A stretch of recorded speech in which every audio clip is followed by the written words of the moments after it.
Балалар, біз математика сабағынан 50-ші сабақпен танысамыз. Бөліндінің мәні де нөлдер болатындай көп таңбалы сандарды екі таңбалы санға жазбаша бөлу тақырыбында өтеміз. Бүгінгі сабақта сендер бөліндінің мәнінде нөлдер болатындай көп таңбалы сандарды екі таңбалы санға жазбаша бөлуді орындап үйренесіңдер.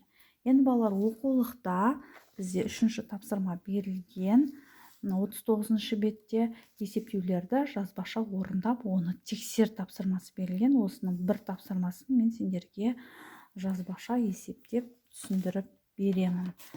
Жақсы, енді мұқият боламыз балалар. Бізге берілді 9684 санын 12-ге бөлуіміз қажет. Алдымен біз бұрыштап жазып аламыз.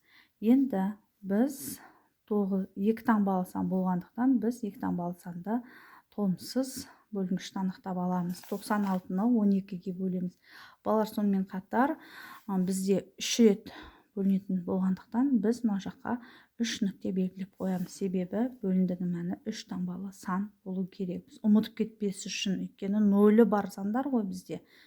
Бөліндінің мәнінде нөлі бар сандар болғандықтан. Ұмытып кетпес үшін солай қойып жатырмыз. Енді қараңдар, 96-ны 12-ге бөлетін болсақ, 8-ден береміз. 2, 8-ім 16, 6-сы түседі, 1 ойда. 8 бірім 8, ойдағы мен 9, азайтамыз 0.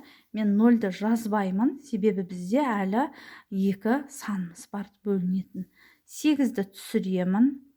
Астына 8 12-ге бөлінбейді, сол себепті 4-ті түсіремін тағы да астына. Енді 2 сан түскен кезде балалар, біз мына жаққа 1-0 тіркейміз.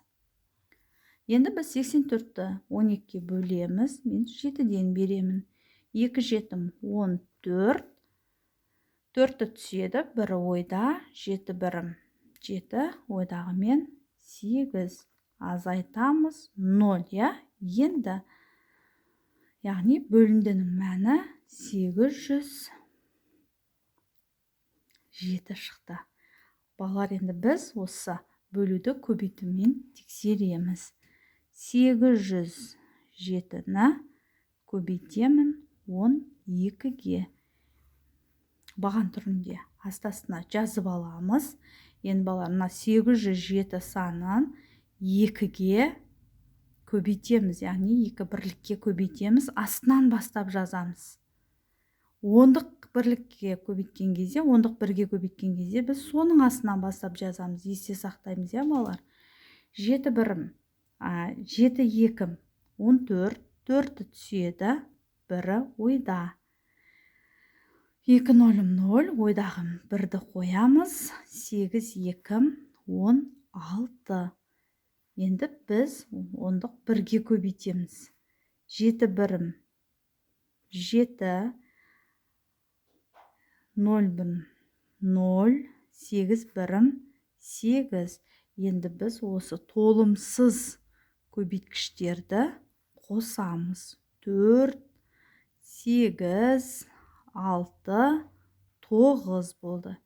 Енді оқимыз. 9684 көбейтіндінің мәні. Мына санымыз біздің шықты. Демек, біздің шығарған есебіміз дұрыс. Осылай біз көз жеткізуіміз қажет тексеріп. Жақсы. Балалар, енді оқулықта келесі бетте, 40-шы бетте қараймыз. 4-ші тапсырма берілген. Бұл тапсырмада есептеулерге қара, қалай есептелген түсіндір тапсырмасы, яғни осыны мен сендерге түсіндіріп беретін боламын. Мұқият қараймыз. 4-ші тапсырма 40-шы беттегі бізге берілді. 820.680 санын 21-ге бөлуіміз қажет. Яғни 2 таңбалы сан, біз демек 82. Толымсыз бөлінгіш бізде 82. 82-ні 21-ге бөлеміз, 3-тен береміз. 3 бірім 3, 2 3-ім 6. Азайтамыз. Енді балалар, 2-ден 3 азайтылмайды. Біз не істейміз? 1 ондығын аламыз. 12-ден 3-ті азайтсақ, 9 болады. Біздің 8-іміз 7 болды. 7-ден 6-ны азайтсақ, 1 қалады, иә? 19. 19 21-ге бөлінбейді. Сол себепті біз мына 0-ды түсіреміз. Енді 190-ды 21-ге бөлу үшін 9-дан береміз. 9 бірім 9, 2 9-ым 18. Не істейміз біз балалар? Азайтамыз. 0-ден 9 азайтылмайды. 9-дан 1 ондық аламыз. 10-нан 9 азайтсақ 1 болады, иә? Енді біздің 19-ым 18 болды. Азайтқан кезде 0, иә? Енді 1 бөлінбейді. 6-ны түсіреміз.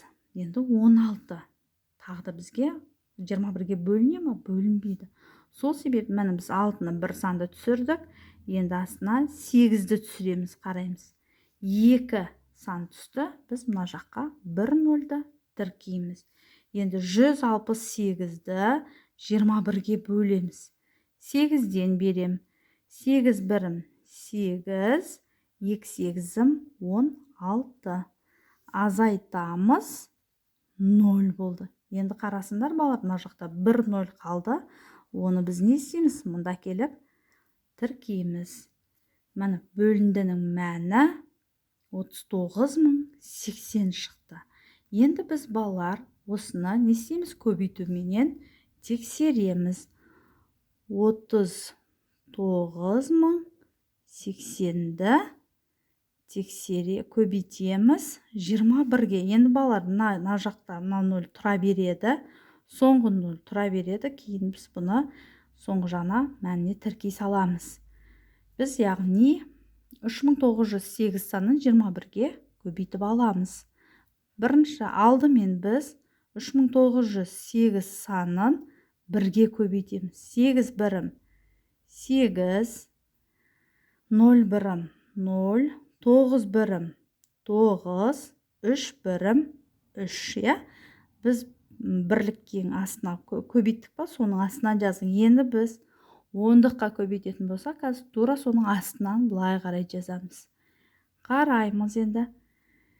2 8-ім 16, 6-сы түседі, 1-і ойда. 2 0-ім 0, ойдағы 1-ді қоямыз. Енді 2 9-ым 18, 8-і түседі, 1-і ойда. 2 жердегі 3-ім 6, ойдағы менен 7. Енді біз осы толымсыз көбейткіштерді қосамыз. Мынау жоғарыдағы 0-ді қоямыз, түсіреміз. 8-ді түсіреміз. 6, 9-ға 1-ді қоссақ 10, 0-і түседі. 1-ін есте сақтаймыз. 8-ге 3-ті қоссақ 11, ойдағы мен 12, 2-сі түседі. 1-ін ойда сақтаймыз. 7, ойдағы 1 менен 8. Көбейтіндінің мәні 820.680 шықты міне. Яғни біздің шығарған есебіміз дұрыс шықты. Балалар, біз көп таңбалы санды, мысалға көп таңба бөліндінің мәнінде 0-дері бар сандарды біз бүгін шығарып үйреніп жатырмыз. Яғни